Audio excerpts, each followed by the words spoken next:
나 외롭게 늙게 하지 마. 내 순이 두고는 못 가지.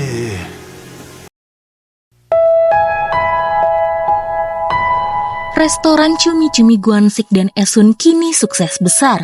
Setiap hari pasti banyak pelanggan dari mana-mana berdatangan.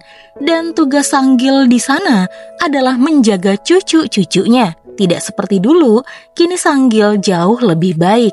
Ia bercanda dengan cucu-cucunya dan sangat menyayanginya. Sementara Esun kini bergembira meski dia kelelahan karena tidak mempunyai karyawan. Tapi ia senang karena uangnya semakin banyak. Lalu, suatu hari di samping restoran mereka, tiba-tiba si pelakor Misuk juga membuka restoran cumi-cumi. Ibu-ibu Hanyo tentu saja tidak terima. Tapi menurut Misuk, restoran Esun tidak ada hak paten. Jadi bebas siapa saja bisa membuka restoran yang sama. Esun lalu berkata, buka saja dan tiru saja restoran serta menu-menunya. Ia justru suka jika memiliki saingan, agar orang-orang tahu mana kualitas yang asli. 옆에 있어요. 환타가 잘 팔려. Selain menjaga restorannya, Esun juga harus menjaga cucunya. Ia tahu putrinya, Gemyong, tidak akan bisa mengendalikan putrinya sendiri. Gemyong tetaplah putri sulung yang sangat ia cintai, meski kini sudah menjadi seorang ibu.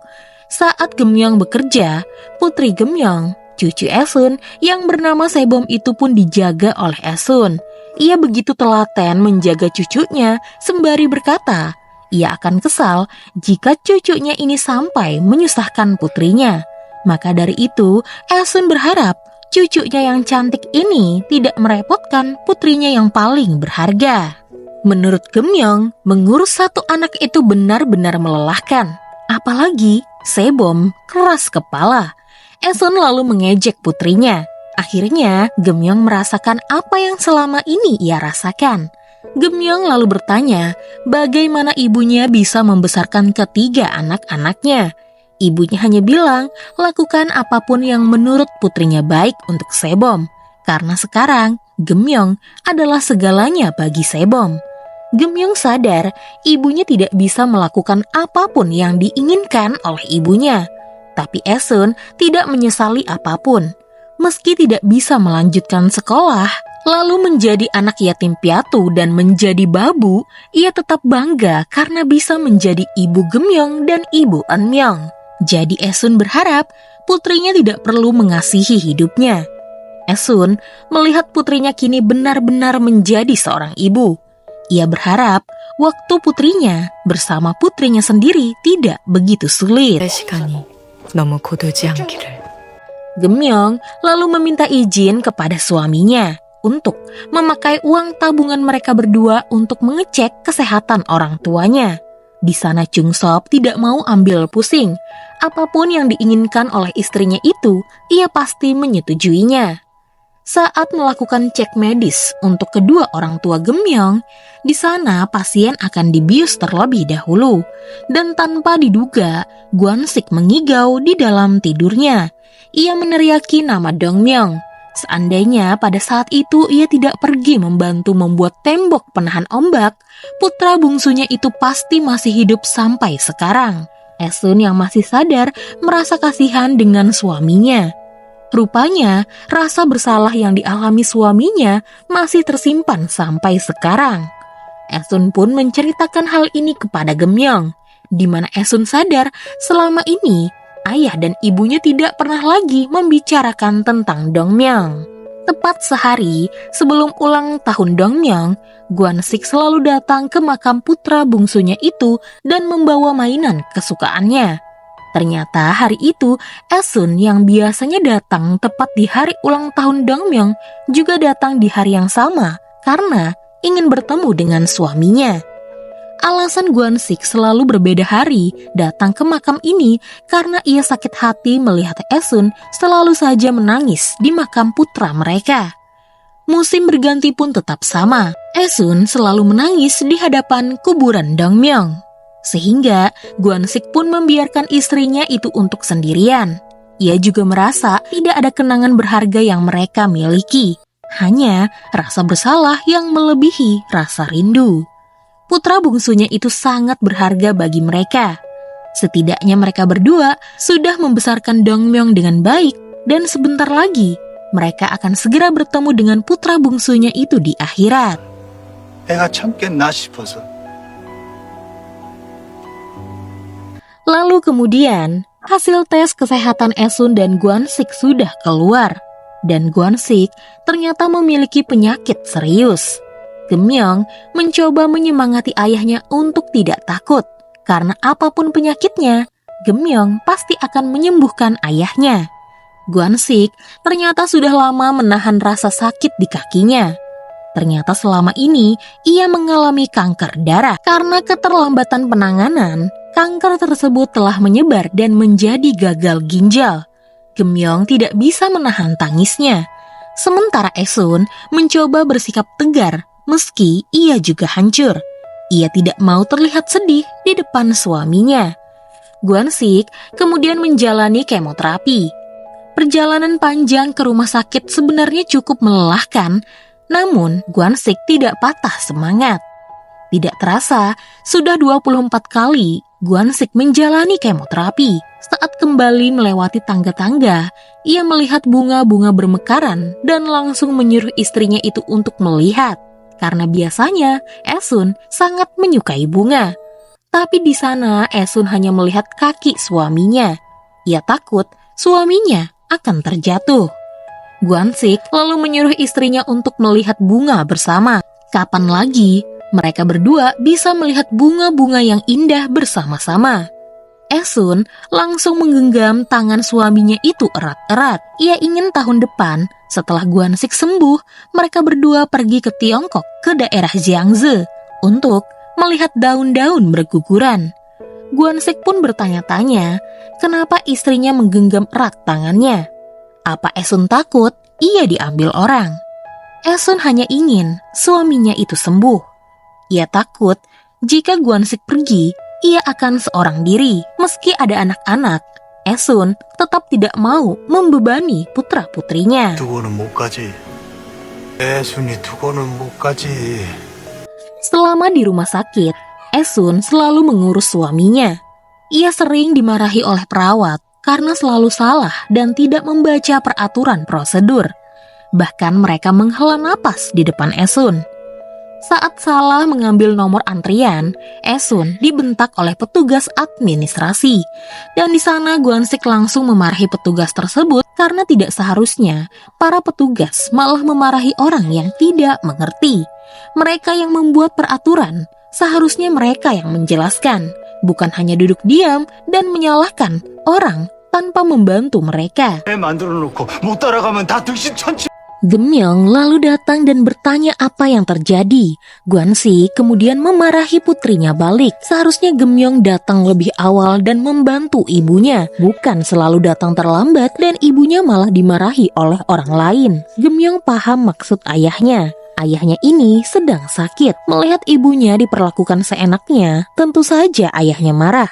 Hari itu Gwansik pun harus dirawat inap. Geumyeong menempatkan ayahnya di kamar VIP agar ibu dan ayahnya merasa nyaman. Malam itu, Gwansik ingin putrinya menginap di rumah sakit, sementara ia menyuruh Esun untuk pulang ke rumah Geumyeong, mandi dan istirahat. Alasan sebenarnya Gwansik adalah ingin menghabiskan waktu bersama Geumyeong, putrinya. Gwansik lalu menceritakan segala hal tentang dirinya dan juga Esun. Bagaimana mereka bertemu, apa yang mereka berdua lakukan sampai akhirnya mereka menikah dan memiliki 3 anak. Gwansik ingin putrinya itu menjaga ibunya jika dirinya tidak ada. Selama ini, ia merasa bersalah kepada istri dan juga anak-anaknya. Geumyeong pun menangis karena ayahnya malah menyuruhnya begadang, hanya ingin menitipkan istrinya kepadanya.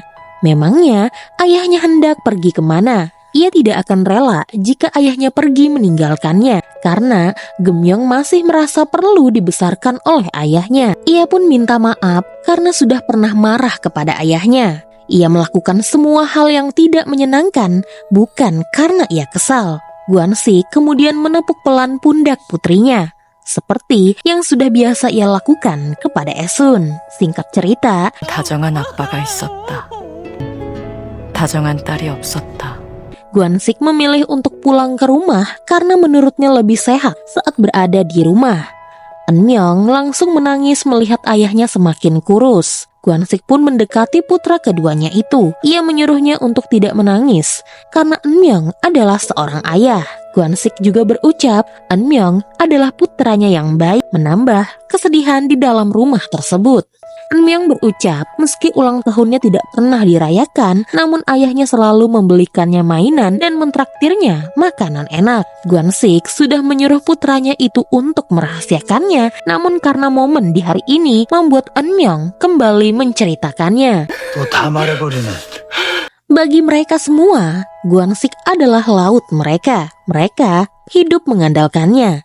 Mereka tidak menyangka kini, laut juga akan mengambil Guansik. Singkat cerita, Geumyeong kini menjadi CEO sukses yang membangun perusahaannya sendiri. Ia bahkan tampil di televisi dan memperkenalkan perusahaan yang terinspirasi dari ibunya itu. Guansik begitu bangga dengan putri sulungnya. Ia lega bisa melihat anak sulungnya sukses sebelum ia pergi. Lalu, tidak lama kemudian, buku puisi Esun pun telah terbit. Impiannya membuat puisi pun benar-benar terwujud. Guansik juga tidak menyangka istrinya bisa mewujudkan impiannya. Ia lalu membaca isi puisi itu yang menceritakan tentang kisah cinta mereka berdua. Guansik berucap jika saja Esun tidak menikah dengannya, mungkin dari dulu Esun sudah bisa menerbitkan buku puisinya. Esun lalu tertawa. Menurutnya, jika tidak ada Guansik, justru ia tidak akan bisa menulis puisi. 좋아.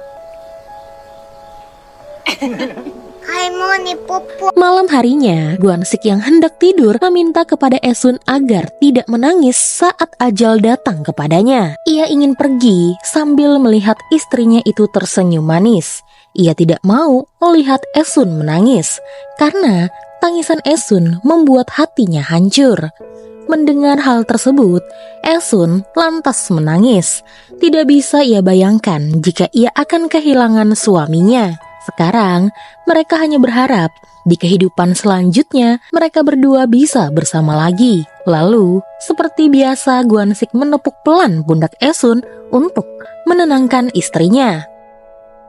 Tibalah hari di mana kesehatan Guansik menurun drastis. Esun, Geumyeong, dan juga Eunmyeong langsung membawa Guansik ke rumah sakit. Sayangnya hari itu, ekspresi yang mereka perlihatkan kepada Guansik adalah ekspresi kesedihan. Saat di ruangan ICU, Esun menatap suaminya dari luar. Ia mengirim isyarat kepada suaminya jika ia baik-baik saja. Ia memperlihatkan senyumannya dan berterima kasih karena Guansik sudah memberikannya kehidupan yang baik. Guansik lalu memberikan isyarat perpisahan kepada istrinya. Dan akhirnya, Guansik, suami Esun, ayah dari Geumyeong, Eunmyeong, dan mendiang Dongmyeong untuk pertama kalinya tidak perlu bangun pagi-pagi lagi. Kini, ia bisa beristirahat dengan tenang. Guansik memang bukan ayah yang kaya, tapi setiap uang yang dikirimkan oleh Geumyeong saat ia bekerja paruh waktu sama sekali tidak pernah Guansik pakai. Uang tersebut ia tabungkan untuk Geumyeong. Dan untuk Eunmyeong, diam-diam Guansik membelikannya mobil Mercedes untuk putranya melalui Sanggil agar Eunmyeong bisa menjalani hidup yang luar biasa. Sementara Esun, kini ia hidup sendirian di apartemennya. Guansik pernah menyuruhnya untuk tinggal dengan anak-anak, tapi Esun lebih suka menyendiri di rumah ini karena menurutnya disinilah ia bersama suaminya. Di sana ia melihat banyaknya jepitan rambut yang pernah dibelikan oleh Guansik. Dan rupanya, sebelum pergi, Guansik menata peralatan dapur agar bisa dijangkau oleh Esun. 다 내려놨어. Esun juga semakin rajin menulis puisi cintanya untuk suaminya. Hanya ini satu-satunya hidupnya sekarang. Dan saat Esun berumur 70 tahun, ia menjadi guru di panti jompo mengajari para orang tua lansia menulis sebuah puisi. Meski Esun tidak lulus sekolah, tapi akhirnya ia bisa mewujudkan satu lagi mimpinya, menjadi seorang guru sastra. Saat menatap ke laut, Esun selalu teringat dengan perjuangan ibunya yang meninggal di usia muda.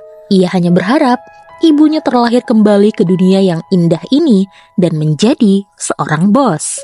그 원하던 책상에 좀 앉아서 Buku-buku puisi Esun pun kini telah terbit dan berjalan sukses besar. Ada seorang pengusaha penerbit yang sangat menyukai puisi Esun. Pertama kali ia membacanya, bos penerbit itu langsung menangis.